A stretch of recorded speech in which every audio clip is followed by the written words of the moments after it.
Waalaikumsalam Ya, warahmatullahi kita Waalaikumsalam mulai warahmatullahi wabarakatuh. kuliah hari ini. Pelan-pelan saja kita mencoba untuk mengerjakan soal supaya penjelasan yang kemarin Ibu sampaikan mungkin akan bisa lebih masuk gitu ya kalau ngelihat ke soalnya gitu. Nah, kita mulai dari yang soal-soal yang masih jawabannya pendek-pendek dulu ya, biar masih nyambung sama penjelasan kemarin banget gitu. Ini kita lihat di soal yang Ibu ambil pertama ini. Nama perusahaan Nicholson Company. Issued itu menerbitkan ya. Ini kurang gede nggak tulisannya?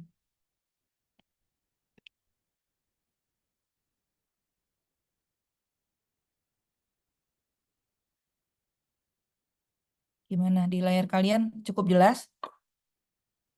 Jelas, Bu. Jelas, Bu. Oke.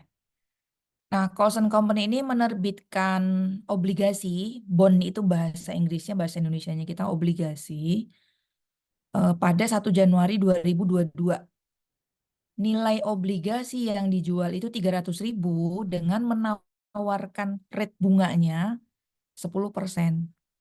Jadi kalau nanti beli selama masa bond itu masih kita pegang, kita akan mendapatkan 10%. 10%-nya tapi setahun ya.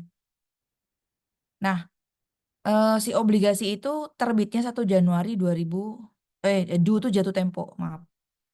Nanti Januari 2027 dia jatuh tempo. Nah, kalau sekarang dijualnya di Januari 2022, berarti umur obligasinya berapa tahun?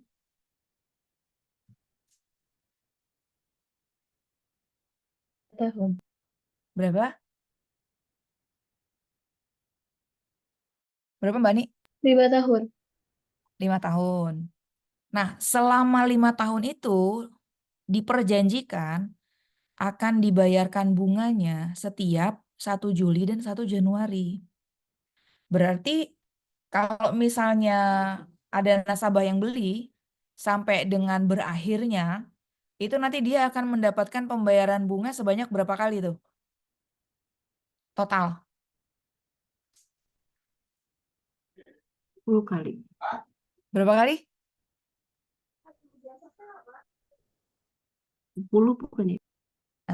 10 itu karena 5 tahun kemudian dibayarkannya 1 tahun 2 kali kan, Juli dan Januari, Juli dan Januari. Berarti tiap 6 bulan sekali tuh dibayarkan.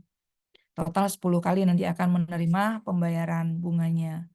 Nah, baru ketika berakhir, uangnya yang 300.000 itu kembali. Nah, si obligasi ini diterbitkan at face value. Face value itu sama dengan nilai buku face value itu ya. Atau sama juga dengan istilah par. Maksudnya antara yang dijanjikan ini nilai si obligasinya berapa, 300.000 itu, dengan harga terjualnya itu sama. Gitu ya, face value itu maksudnya dia dijual sebesar nilai bukunya. Nilai buku itu mana? Nilai yang tercatat di si obligasinya itu. Itu nilainya mana yang ini yang katanya issued ini nah itu. Ini nilai bukunya. Nah, karena tercatat sebesar nilai buku, terjualnya sebesar nilai buku, sekarang kita diminta untuk menyiapkan jurnal untuk periode yang ke-1 pada saat penerbitan si obligasinya itu. Nah, penerbitan obligasinya berarti 1 Januari 2022 ya. Kemudian catat jurnal waktu bayar bunga yang pertama 1 Juli 2022. Dan catat bagaimana jurnal yang harus kita siapkan di akhir tahun. Nah, karena pada saat menjual, berarti kita menerima cash, maka cashnya debit. Cashnya sebesar 300.000, patokannya keterangannya ini tadi ya, bahwa bond itu diterbitkan dan terjual dengan face value. Nah, di sini kita terima duit 300.000 dan bondnya kita catat sebagai bond payable. Kenapa bond payable? Karena kita jadi nyimpenin duit orang nih. Nah, orang invest ke kita olah uangnya, kita dicatat sebagai obligasi tapi utang gitu. Untuk suatu saat nanti kita kembalikan. Nah, nilainya sama nih ya, ditulis sebesar harga jualnya. Kemudian pada saat Juli, waktu mereka membayar bunga, ini 1 Juli ini. Waktu Juli, waktu mereka membayar bunga, dicatat sebagai beban bunga dan cash keluar. Cash keluarnya sebesar berapa? Nah, sebesar berapa nilai uang yang waktu itu kita terima, 300.000, dikali 10% itu adalah ini nilai rate bunga yang diperjanjikan waktu kemarin itu ya, yang ada di lembar obligasinya. 10% dikali 6/12. Karena yang sudah berjalan 6 bulan. 6 bulannya tahunnya dari mana? Dari 1 Januari sampai ke sebelum 1 Juli. Sebelum 1 Juli berarti 30 Juni. Nah, ini nilainya 15.000. Kemudian waktu Desember, ini kan akhir tahun. Kita mencatatnya ada interest payable. Nah, kalau di 1 Juli ini interest expense pada cash, kalau di 31 Desember interest expense pada interest payable. Kenapa? Karena waktu 31 Desember uangnya belum kita bayarkan. Nanti dibayarnya di 1 Januari 2023. Jadi waktu 31 Desember kita mencatatnya seperti ini, interest expense, interest payable dengan nilai sebesar sisa 6 bulannya itu. 15.000, 15.000. Nah, si jurnal ini nanti berulang. Interest expense, interest cash. Interest expense pada cash. Kalau Januarinya berarti kita balik ya. Interest payable-nya nanti kita taruh di debit, kreditnya cash. Nah, waktu 1 Juli kayak begini lagi kita bikinnya. 31 Desember 2023 bikin kayak gini lagi. 1 Januarinya dibalik lagi interest payable-nya ke debit, keluar cash-nya. Baru pada saat penutupan nanti waktu pas dikembalikan, nah si gantian kita tukar posisinya ini gitu. Cash-nya kita keluar 300.000. Nah, kira-kira sampai di sini sebelum berpindah ke bahas soal berikutnya, apa ada yang mau ditanya dulu?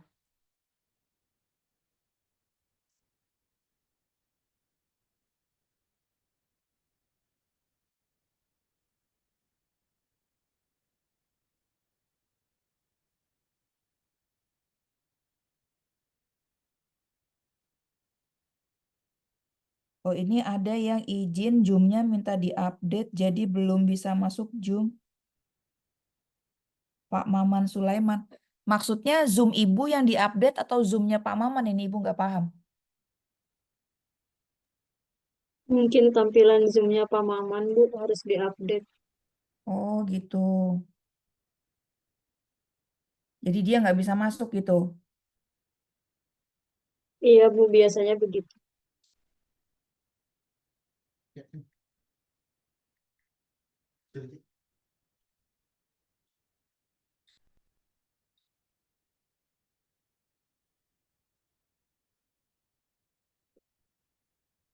Ini kita memutuskan pakai Zoom supaya bisa direkam karena kemarin ada yang tidak bisa ikut kemudian minta rekaman gitu. Nah, kalau dipakai Google Meet kan nggak bisa. Ini kita pakaiin Zoom gitu, jadi supaya bisa kerekam. Oke, Ibu anggap di soal yang ini udah pada paham ya, karena transaksinya juga cuman begitu aja. Kita lihat di soal yang berikutnya. Nama perusahaannya Diverse PLC. Dia menerbitkan obligasi dengan nilai 400.000. Nah, bunga yang ditawarkan pada saat penerbitan obligasi itu 6%. Dijualnya di 1 Mei 2022. Sebenarnya si obligasi ini itu dia tercatat umurnya udah sejak 1 Januari 2022 ya. Tetapi penerbitannya 1 Mei ini. Kadang-kadang kan perusahaan membutuhkan waktu dari pada saat mereka selesai menyusun laporan keuangan, kemudian mengajukan permohonan dan izin-izin ke kalau Indonesia ke OJK gitu ya. Kami mau menerbitkan obligasi gitu. Dapat approval, setelah dapat approval baru mereka bisa terbitkan si obligasinya. Itu terkadang membutuhkan waktu.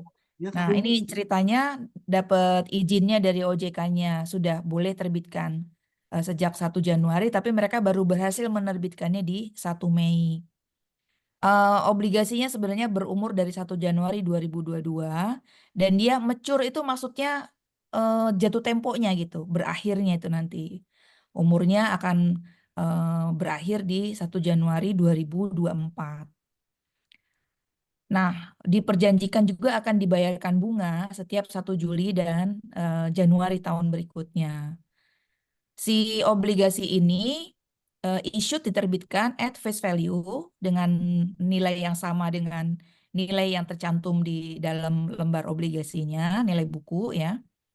Tapi ada plus accrued interest. Accrued interest itu maksudnya utang bunga gitu, ada bunga payable-nya. Nah, Anda diminta untuk menyiapkan journal entry pada saat 1 Mei waktu penerbitan, 1 Juli waktu bayar bunga pertama, 31 Desember waktu tutup akhir tahun. Yang perlu kita garis bawahi dari soal ini, nilai nominal bondnya 400.000, bunga yang ditawarkan itu di state ya, di state itu dinyatakan, dicantumkan di dalam lembar obligasi itu 6%. Dijual secara face value atau nilai buku, dia harganya sama dengan nilai yang tercantum di obligasi atau par. Umur bondnya 2 tahun dari 1 Januari 2022 sampai 2024. Bunga dibayarkan 2 kali setahun dengan tanggal penerbitannya 1 Mei 2022. Nah, pada saat tanggal penerbitan, sekali lagi 1 Mei 2022, sebenarnya si obligasi itu sudah berumur sejak 1 Januari sebenarnya, hanya penerbitannya aja yang telat. Jadi, waktu penerbitan, kalau kita lihat soal yang di atas ya, ini kan dijual, kita dapat cash, kemudian nilai si obligasinya dicatat sebagai bond payable. Nah, yang di sini bedanya sedikit itu, dijual dapatnya 400.000 plus 8.000. Karena nilai si obligasinya sendiri 400.000 dan ada utang bunga 8.000. 8.000-nya asalnya dari ini nih. 400.000 nilai obligasinya dikali 6% bunga yang ditawarkan dikali 4/12. 4/12-nya itu berasal dari 1 Januari sampai akhir April. Kenapa akhir April? Karena ini kita mencatatnya di 1 Mei. Nah, jadi sejak 1 Januari sampai akhir April itu sudah berjalan 4 bulan, sebenarnya sudah ada perhitungan bunga, tetapi belum bisa kita bayarkan karena kesepakatannya bunga dibayarkan di 1 Juli dan 1 Januari tahun berikut. Jadi yang 8.000 ini kita akui sebagai beban sebenarnya, tapi uangnya belum dibayarkan, jadi utang, utang bunga. Akhirnya waktu 1 Juli 2022 baru nih kita catat sebagai expense. Cash-nya kita keluarin. Nah, begitu juga waktu Desember, ini interest expense pada interest payable. Nah, kalau misalnya di Januarinya, berarti ya gini kita balik. Interest payable-nya pada, sorry.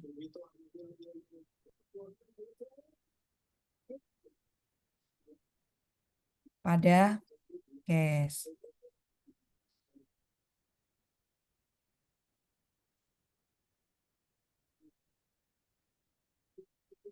Itu.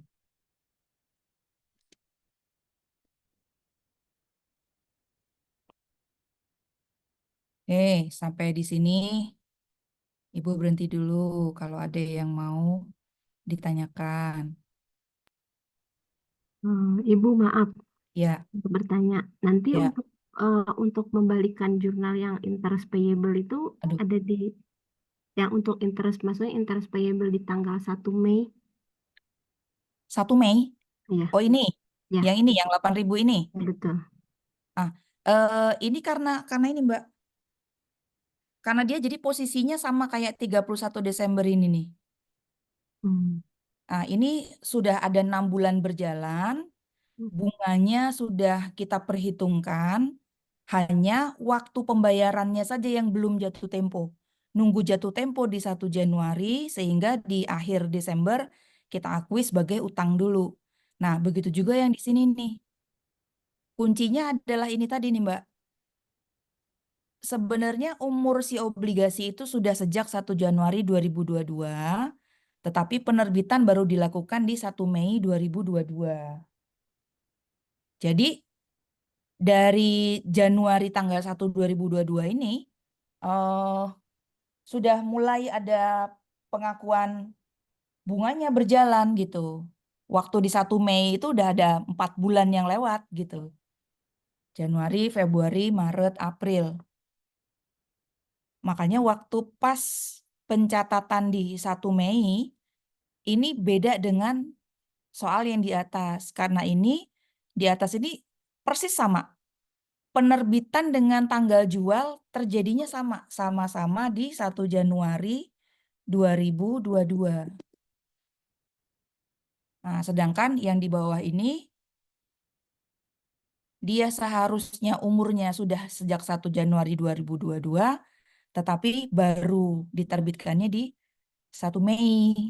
Nah, jadi 4 bulan yang berjalan itu sudah ada pengakuan utang bunga. Nah, dibayarkannya baru pas ini. Baru pas 1 Juli. Nah, waktu eh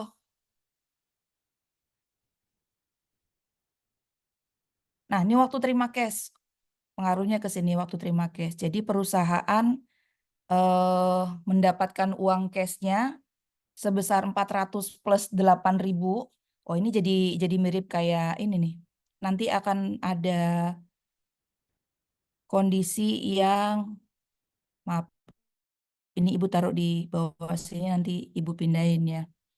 Kondisi yang kemarin itu ya Mbak, yang par, kemudian premium, kemudian discount. Nah, waktu par ini harga obligasi yang tercatat ini sama dengan harga yang terjual. Nah, kalau yang premium ini harga obligasi yang tercatatnya lebih rendah daripada harga terjual.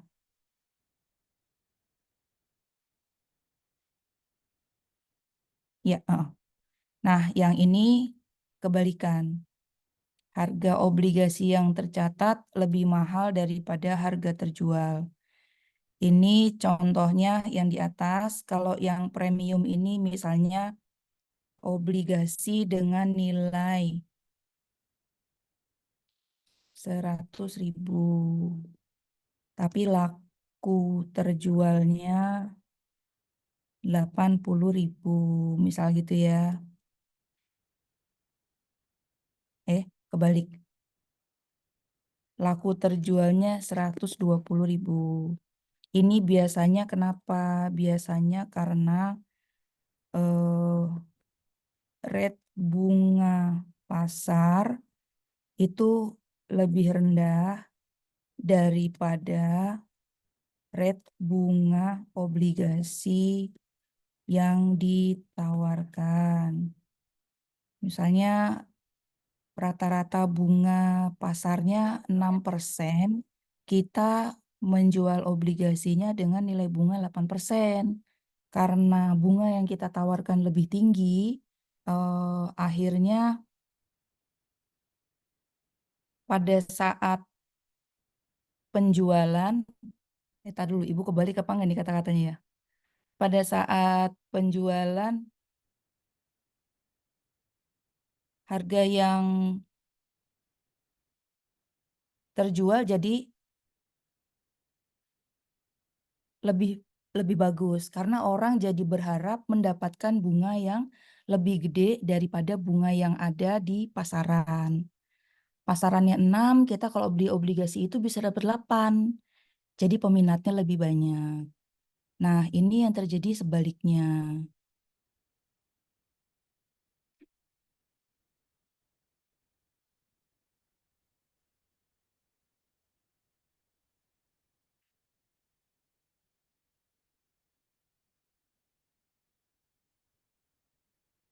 Bunga pasar misalnya 8, kita menawarkannya 6.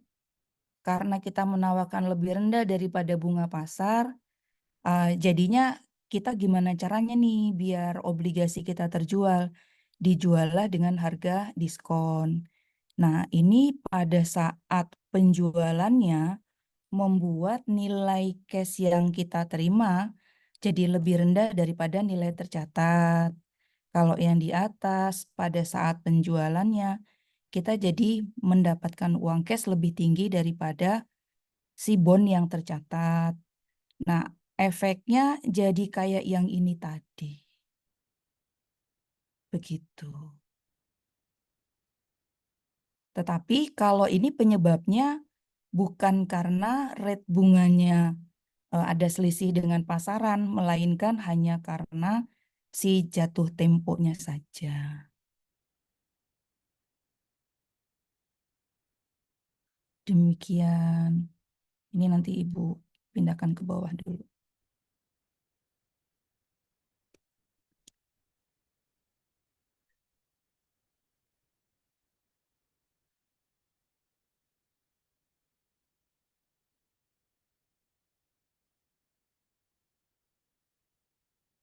Oke, bagaimana kalau kita berpindah membahas yang selanjutnya ini ya. Perusahaannya Forman Cleaner. Dia menerbitkan obligasi dengan nilai 800.000.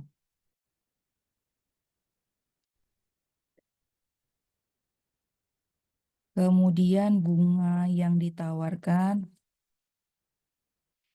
itu 10%. Nah, ini kata-katanya 20 year bond. 20 year berarti 20 tahun ya. Ini umur obligasi sudah sejak 1 Januari 2022. Nah, ada rate untuk penghitungan anuitasnya itu nanti dari yang ini tadi.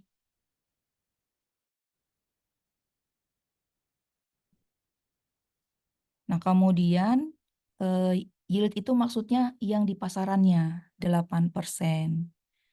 Interest is payable sama 1 Juli dengan 1 Januari. Nah, kalau diminta untuk mencatat pada saat penerbitan obligasinya, penerbitan obligasi itu kan ini 1 Januari 2022. Berarti jurnalnya kayak tadi ya, cash pada bond payable. Nah, tetapi nilai yang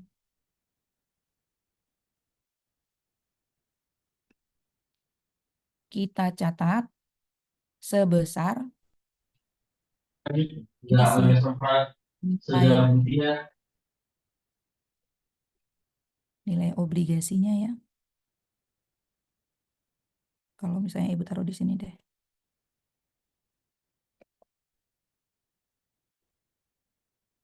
Rp800.000. Kemudian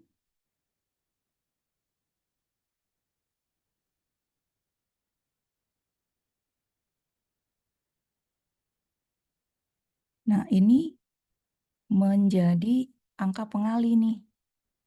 1,19 karena 10%-nya gitu kalau nggak salah ya.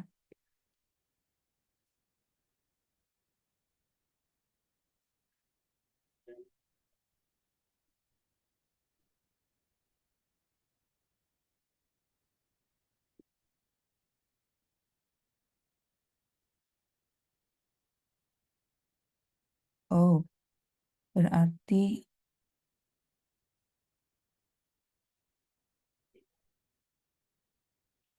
di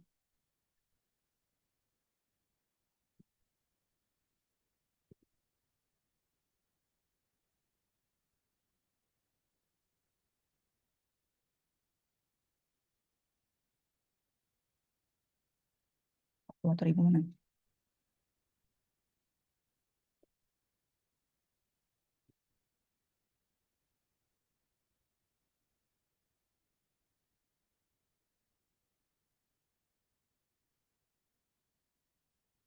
Hmm, hmm, hmm.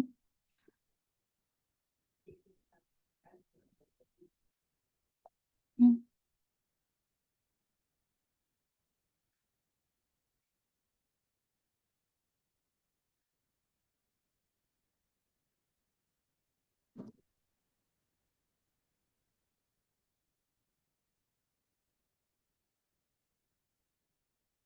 Nah, ini ada ininya nih, nilai yang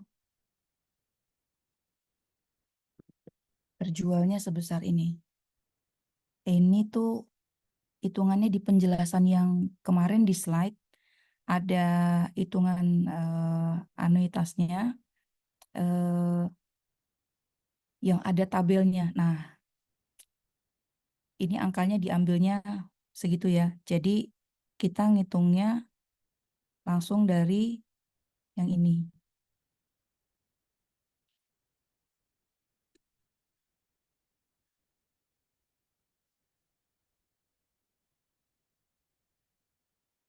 Untuk pembayaran bunga di tanggal 1 Juli.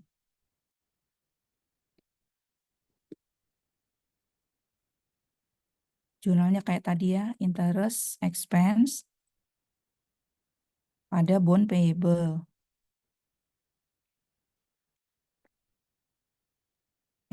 Maaf Bu, pada cash ya. Oh ya, harusnya pada cash. Tadi dulu, sorry.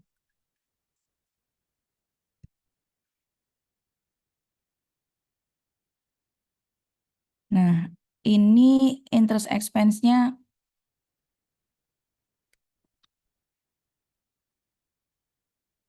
karena uang cash-nya kita terima segini, jadi kita ngitung interest-nya dari berapa uang yang kita terima.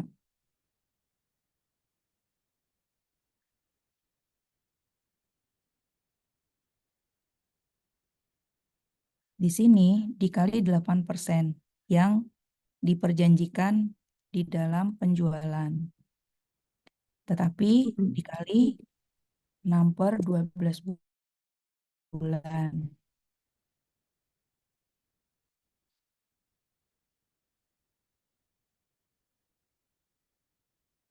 Ya, sumbernya ini tadi ya. Uang cash yang kita terima dikali rate bunga yang 8% dikali setengah tahun.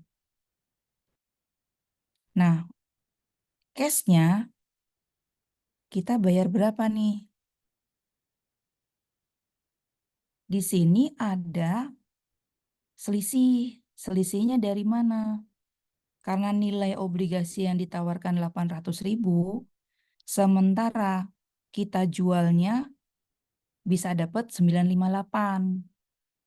Nah, kalau di slide kemarin itu ada tabel untuk menghitung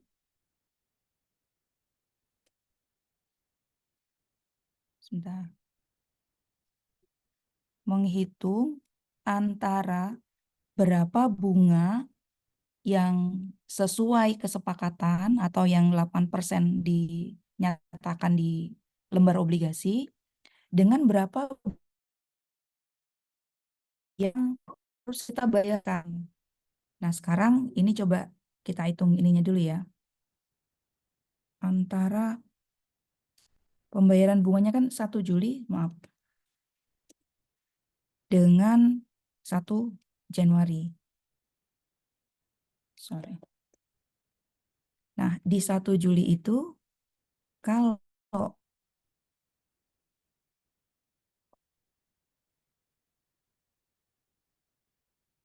dengan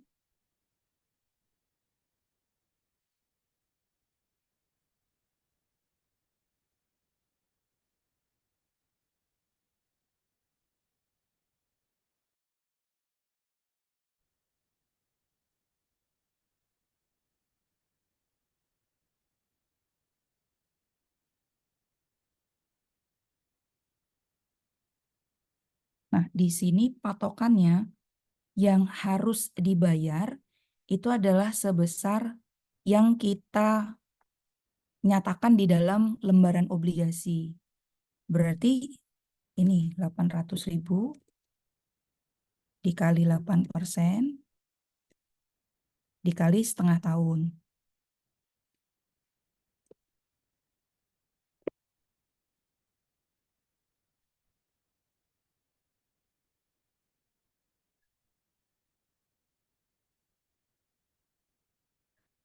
Nah, kemudian yang dibayarkan ke nasabah hitungannya kayak begini nih.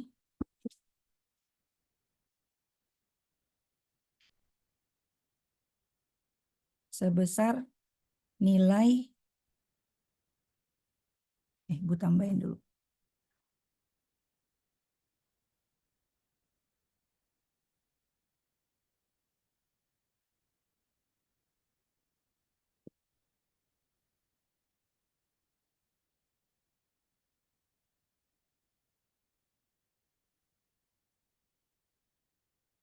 Kita ngitungnya dari sini.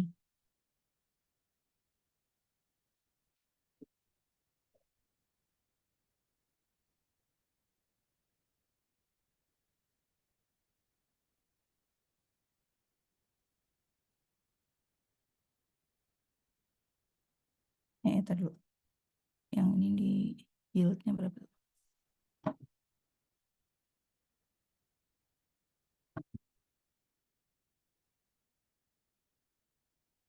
Astagfirullahaladzim.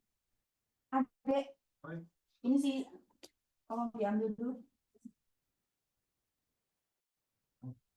Si pengen gigit kaki mama. Ini bebek buat kucingnya. Iya, Oh, matanya udah copot. sebentar.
Yang dibayar ke nasabah, ini yang harus dibayar ke nasabah sebesar yang kita state, ini sebesar yang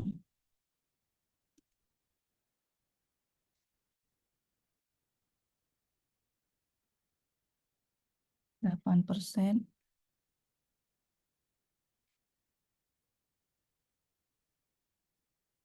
Nah, ini ada sebenarnya dia itu selisih. Selisihnya ini nanti akan membuat, maaf ya, karena tadi nilai obligasi 800, kita berhasil jual 958. Tetapi di akhir periode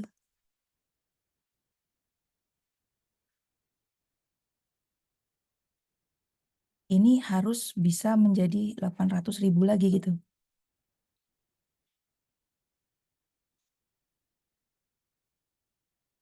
Nah, jadi si yang angka selisih ini nanti akan tercatat mengurangi nilai si bond payable yang kita catat di jurnal waktu awal. Nah, ini nanti akibatnya membuat jadi begini nih. Nah, berturut-turut dia begitu nanti, berturut-turut. Turun, turun, turun, turun, turun, sampai pada saatnya obligasi itu dikembalikan ke nasabah, pihak pemilik penerbit obligasinya mengeluarkan nilai obligasi sebesar sekian yang dikembalikan, sebesar yang tercantum di lembaran obligasi. Nah, jadi waktu di jurnal yang ini keluar cashnya, ada selisihnya ini Mbak. Bond payable tapi di debit. Dia kan normalnya di kredit kayak begini nih ya. Nah, ini di debit. Karena begini dia efeknya. Mengurangi nilai yang tercatat waktu awal. Jadi ini sebesar si 1667. Nah, keluar cashnya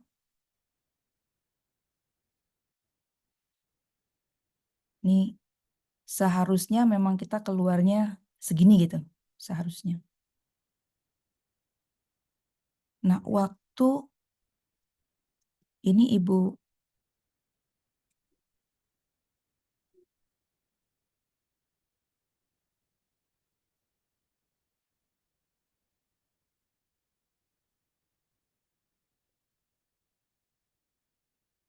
31 Desember.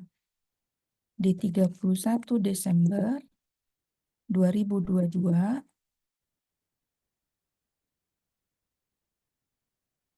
kita mencatat ada interest expense,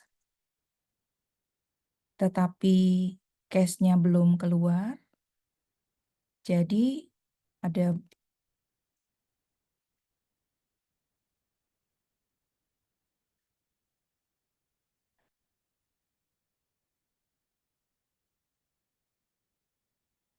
interest expense-nya sebesar yang ini nih, yang dibayarkan ke nasabah. Nah, kemudian di akhir Desember 2022 ini kita perhitungannya di sini nih kita lanjut gitu ya, Mbak.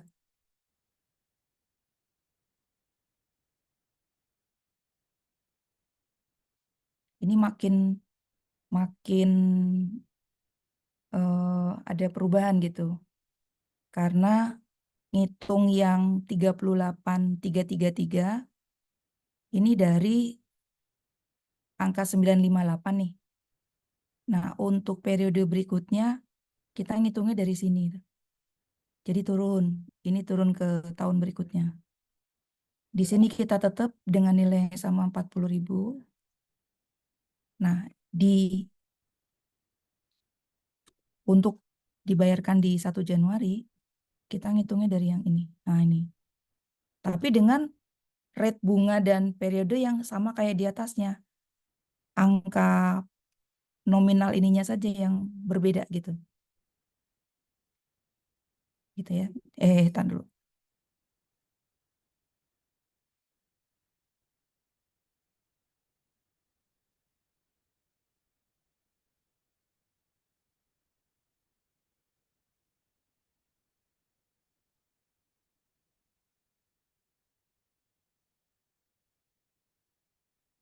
Nah, ini untuk berikutnya. Jadi dikurang ini. Nah, gitu. Ini nanti terus ke bawah, begitu terus ke bawah sampai periodenya berakhir.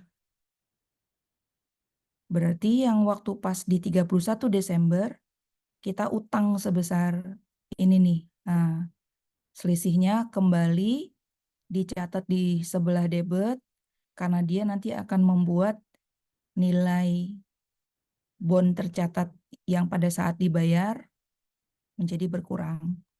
Jadi di sini bond payable-nya sebesar ini. Nah, interest payable-nya sebesar yang ini.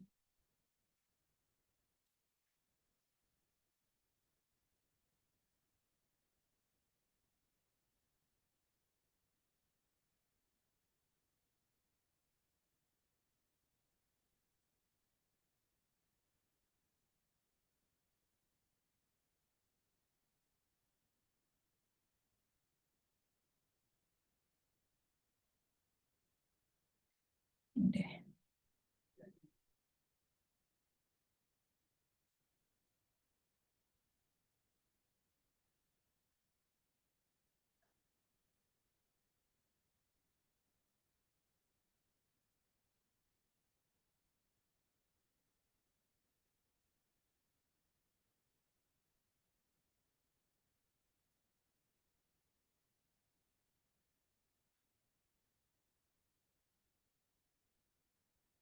Tuh ya. Ini nanti bakalan panjang. Panjangnya sampai kapan? Sampai ya umur bondnya itu, umur obligasinya itu nyampe kapan gitu. Ini hanya diminta di tahun pertama pada saat setelah penjualan.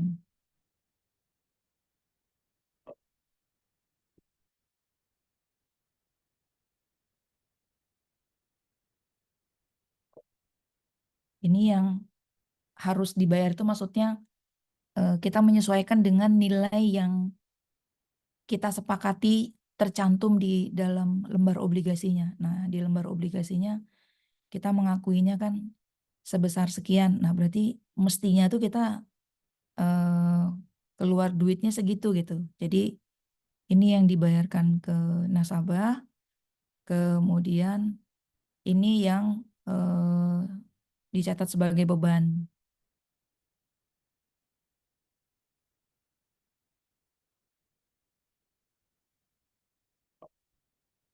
Oh, Ibu naruh kolomnya kebalik berarti.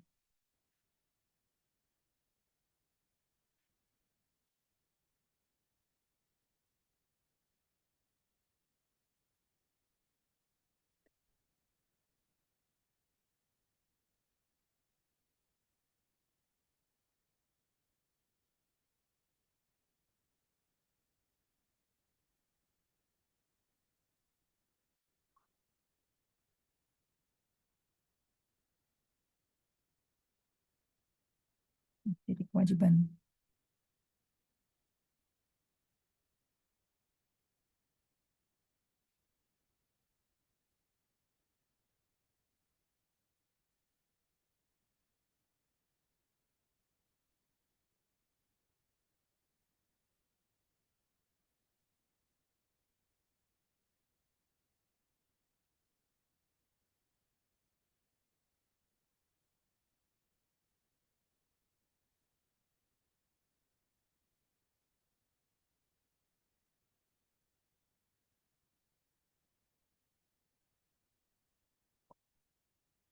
Gak terasa ini sudah jam 8 ya. Di jam Ibu 19.50. Jam Ibu kecepatan apa enggak nih? Sama Bu. Sama Hai, Bu. Bu. Sama ya? Oke. Karena tinggal 10 menit lagi. Ibu coba soal lain yang pendek ya.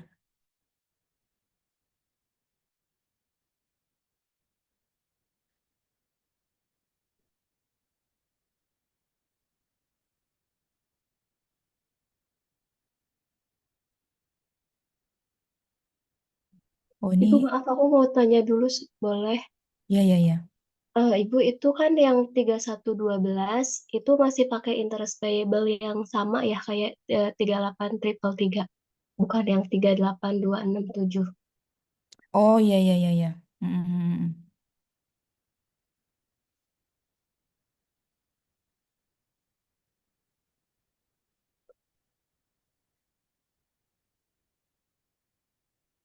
Mm-mm. Jadi ada selisih ya. Ini pas 40.000. Ya, Baik, Ibu, terima pokoknya kasih. ini sumbernya gitu ya. Kalau misalnya kita pakein, nah ini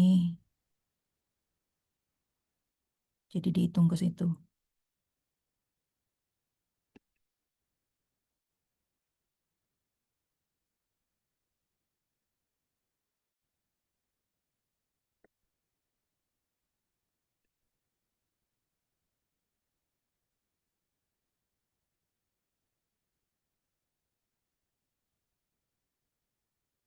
Gitu ya. Nah terus eh, selisih ini timbulnya dari sini ya. Sini dikurangin yang tengah ini 40.000 yang kita sepakati untuk dibayar gitu dengan berapa yang sesuai obligasi yang kita terima, uangnya gitu. Nah, ini selisihnya dia akan mengurangi, mengurangi, mengurangi. Kalau ini kata-katanya 20 year, berarti ya jumlah barisnya ini nanti bisa sampai 20 dikali 2, 40 ya. Nanti kalau misalnya kita bikinkan tabelnya panjang begitu, eh, di akhir tahun ke-20, ini seharusnya nanti bakalan seperti ini nilai akhirnya. Dari 958 turun, turun, turun, turun, terakhirnya seperti ini, sebesar 800.000. Jadi sesuai dengan nilai obligasi yang dinyatakan di lembaran obligasinya. Nah, tetapi kan orang rata-rata kalau kalau kalau orang personal gitu ya, rata-rata paling beli obligasi yang jangka waktunya maksimal 5 tahun. Nah, yang begini biasanya perusahaan-perusahaan yang membeli obligasi dengan jangka panjang sampai puluh-puluh tahun gitu. Jadi pencatatan secara akuntansinya memang pasti dicatat dengan baik gitu. Nah, kalau kita yang orang pribadi jarang ya sampai mikirin pencatatannya semacam ini. Paling mereka pada ngejar yang ini tadi nih. Nah, mana yang dijual dengan harga diskon. Karena berarti dia membayar nilai uang lebih rendah dari obligasi yang dia dapatkan. Obligasinya nilai 100.000, dia cukup bayar 80.000. Walaupun resikonya bunga yang dia dapatkan mungkin memang lebih kecil daripada yang ditawarkan di pasaran saat itu.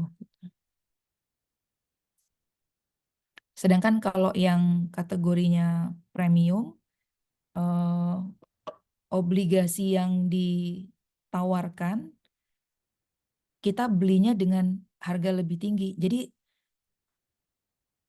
manfaatnya apa? Manfaatnya ini, karena nanti akan mendapatkan bunga yang per semester tadi akan lebih tinggi daripada bunga pasaran.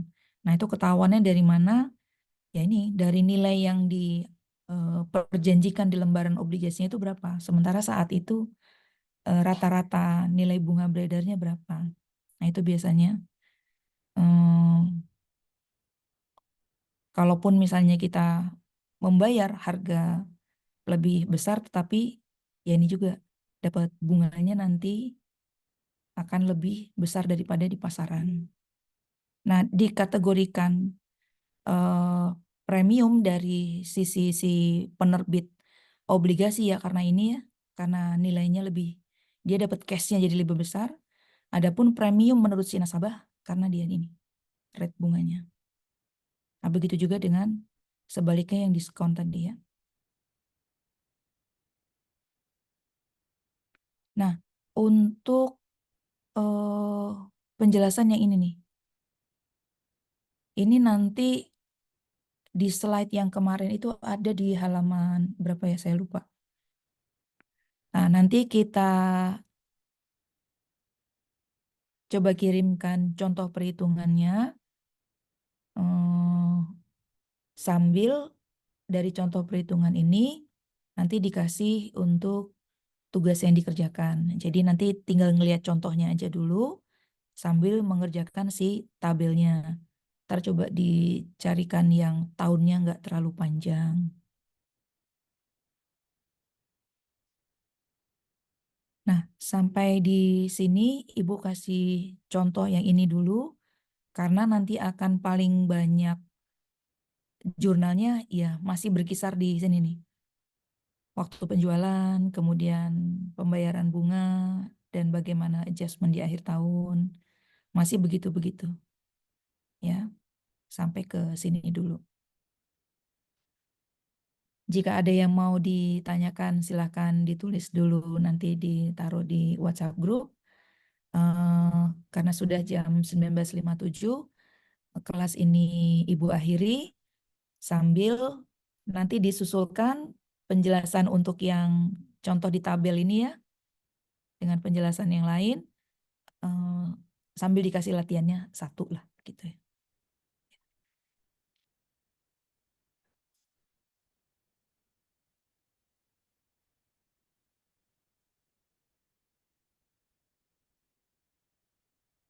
Baik, kelas hari ini Ibu cukupkan sampai di sini dulu. Kita ketemu lagi minggu depan. Duh, ini kalem semuanya banget nih.